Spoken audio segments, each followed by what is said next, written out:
Également en plateau, Antoine Glaser, bonsoir. Au-delà Bonsoir. Des résultats, Antoine Glaser, qu'est-ce que cette élection nous dit du système BIA? Est-ce que, comme certains observateurs le disent, il y a un verrouillage politique total? Il y a un verrouillage politique total, mais vous avez vu que je crois que c'est quand même assez rare quand vous voyez la fameuse communauté internationale qui habituellement ne bronche pas, qui a refusé quand même d'aller à la proclamation des résultats de la Cour constitutionnelle. C'est quand même un signe. Alors je dis pas du tout que Paul Biya est lâché, mais quand même, ça veut dire qu'il y a une telle volonté de changement qu'à l'extérieur, on sent bien qu'il faut quand même...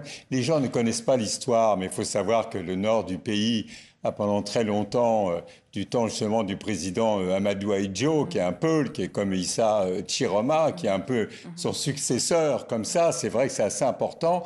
En plus, je trouve que Chiroma a été assez habile.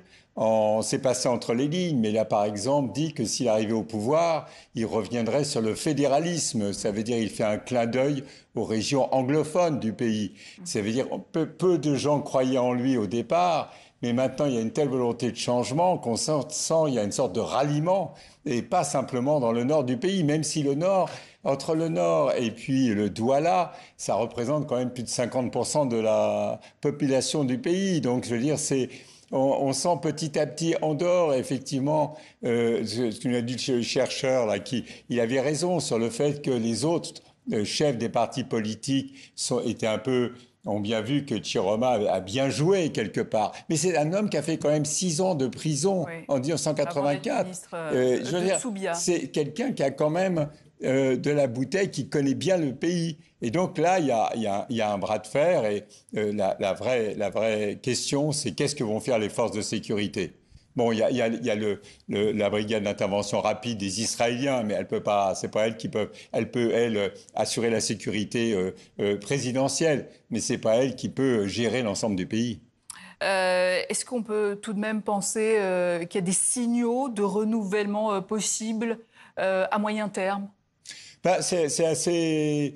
Ça dépend vraiment je veux dire, est-ce que l'opposition va à un moment donné essayer un peu de se solidariser? Le problème, c'est qu'il faut quand même pas qu'on reste sur une impression comme ça, toujours du Sud, avec sur le plan ethnique, Bamileke, Boulou, et puis l'ensemble du Nord. Donc si on reste s'il y a des arrière-pensées toujours comme ça de division sur un plan de gens autour de Biya qui ont peur finalement de ce Nord, avec la tentative de coup d'État de 1984 où il y a eu comme des milliers de morts, il y a des 50 officiers qui ont été, beaucoup de gens ont été tués, et ça n'a jamais été soldé. Même le corps de l'ancien président Amadou Ahidjo est toujours au Sénégal.